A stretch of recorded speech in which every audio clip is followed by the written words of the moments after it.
নমস্কার, আমি সুমনা চক্রবর্তী, কবিগুরু নার্সিং ইনস্টিটিউটের জিএনএম এর তৃতীয় বর্ষের ছাত্রী। আজকে আমার আলোচ্য বিষয় হচ্ছে বাড়িতে গর্ভবতী মায়ের কিভাবে যত্ন নেব। তাহলে আজকে আমরা জানবো গর্ভবতী মা কি বা তার যত্ন কি। প্রথমে আসে গর্ভবতী মা। গর্ভবতী মা হচ্ছে কোনো মহিলা যারা প্রেগনেন্ট অবস্থায় ভ্রূণ রয়েছে, ভ্রূণ থেকে যখন সেটা বৃদ্ধি পেতে পেতে বাচ্চা হওয়ার আগে পর্যন্ত সময়কালীন, আমরা সময়টাকে বলছি গর্ভবতীকালীন বা গর্ভকালীন সময়। এই সময় যে মায়ের যত্ন নেওয়া হয় তাকে আমরা বলবো গর্ভকালীন যত্ন। এরপর আমরা জানবো কি কি করণীয় আমাদের গর্ভবতী মায়ের যত্ন নেওয়ার জন্য। স্নান করা এবং হাইজিন মেনটেন হচ্ছে সব থেকে গুরুত্বপূর্ণ বিষয় গর্ভবতী মায়ের যত্নের ক্ষেত্রে। এক্ষেত্রে মাকে উষ্ণ গরম জলে দিনে দুবার, পারলে একবার অবশ্যই স্নান করতে হবে এবং তাদের হাতে যদি নখ থাকে সেই নখ অবশ্যই কাটতে হবে, কারণ এই অবস্থায় নখ বা অন্য হাইজিন মেনটেন না করলে অনেক রোগ আসতে পারে। এই সময় আমাদের দাঁতের মাড়ি খুব নরম হয়ে যায়, যার জন্য আমাদের মাউথ ওয়াশ অর্থাৎ ব্রাশ আমরা যে সকালবেলা করি, অর্থাৎ দুবার আমাদের ব্রাশ করতে হবে, একবার সকালে একবার রাতে। এরপর আসবো ঘুমানো। একজন গর্ভবতী মায়ের ঘুমানো সব থেকে ইম্পর্টেন্ট। ঘুমানো হচ্ছে রাতে আমরা মাকে বলতে পারি যে 8 থেকে 9 ঘন্টা ঘুমানোর জন্য এবং দিনে বলতে পারি 2 থেকে 3 ঘন্টা ঘুমানোর জন্য। তারপর আসবো স্তন পরীক্ষা।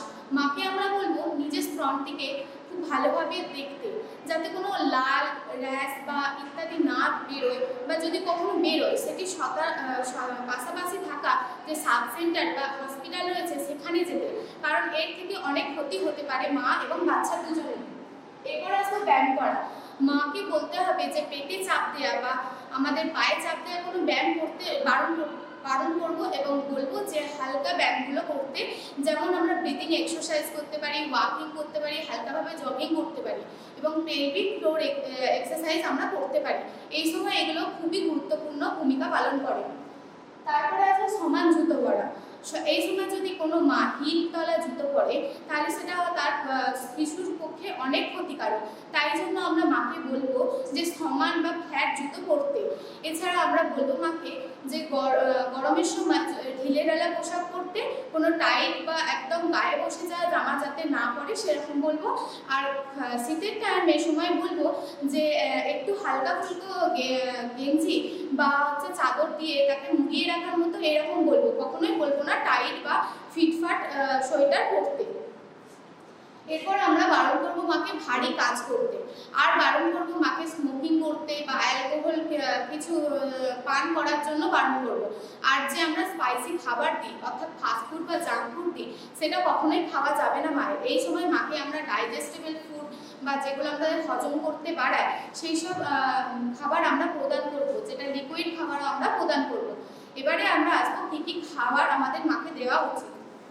এখন আমরা জেনে নেব আমরা মাকে কী কী খেতে বলবো। প্রথমত সকালবেলা আমরা বলবো কুলেখাড়ার রস বা ছোলা ভেজানো জল দিতে, যাতে মায়ের আয়রনের পরিমাণ বৃদ্ধি পায়, ফলে গর্ভবতী অবস্থায় যদি আয়রন ডেফিসিট না হয়। তারপরে সকালে আসবো পরিমাণ মতো রুটি। কেউ যদি চায় রুটি বা ভাত খেতে তাকে অবশ্যই আমরা ভাত দিতে পারি, রুটি বা ভাত দিতে। তারপরে একটা সবজি তরকারি দেব, তারপরে একটা ডিম সেদ্ধ দেব। তারপরে আসবো আমরা তাকে মাকে বলবো হয় ফলমূল খেতে এবং জল খেতে। জল হচ্ছে সব থেকে গুরুত্বপূর্ণ বিষয় যে কোনো রোগের ক্ষেত্রে। এক্ষেত্রে আমরা মাকে একটু বেশি পরিমাণেই জল খেতে বলবো এবং প্রাক দুপুরবেলা বলবো যে মা তুমি ভাত খাবে নয়তো রুটি খাবে, কখনোই একসাথে দুটো খাবে না। যদি কোনো মাকে বলবো ভাত খেতে, তার সাথে নিতে বলবো মাছ বা সাধ্য মতো কোনো সবজির তরকারি বা ডিম বা মাংস, এছাড়া এক বাটি দই। তারপরে দুপুরবেলার পর যে আমরা বিকালবেলা বলি সেখানে আমরা রাখতে পারি কোনো শুকনো ফল, যেমন বাদাম, কাজু বাদাম, কিশমিশ, এইসব শুকনো ফল আমরা রাখতে পারি। এরপরে আমরা সন্ধেবেলায় মাকে কি খেতে দেবো। মাকে বলবো মা তুমি চা বিস্কুট, অবশ্যই চাটা যেন দুধ ছাড়া চা হয়, সেই চা খেতে বলবো।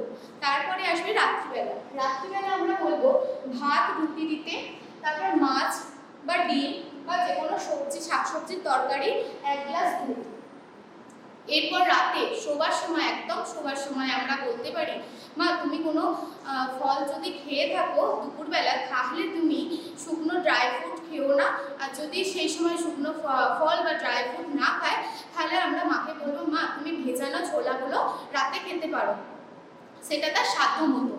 এবার আমরা মাকে এছাড়া বলতে পারি, যদি কোনো অসুবিধা হয় এই প্রেগনেন্ট সময়ে বা গর্ভকালীন অবস্থায়, তাহলে মাকে আমরা বলবো সচরাচর যে সাব সেন্টার বা হসপিটাল রয়েছে সেখানে যেতে, কোনো ওঝা বা মন্দিরে মসজিদে না গিয়ে তাদের যত্ন যেন সচরাচর করা হয় হসপিটালে, যাতে তার পরবর্তীকালে সুস্থ বাচ্চা এবং মা দুজনেই ভালো থাকে। আজকে আমার বিষয় ছিল বাড়িতে কিভাবে গর্ভবতী মহিলার যত্ন নেব। আশা করি আপনারা এসব বুঝতে পেরেছেন।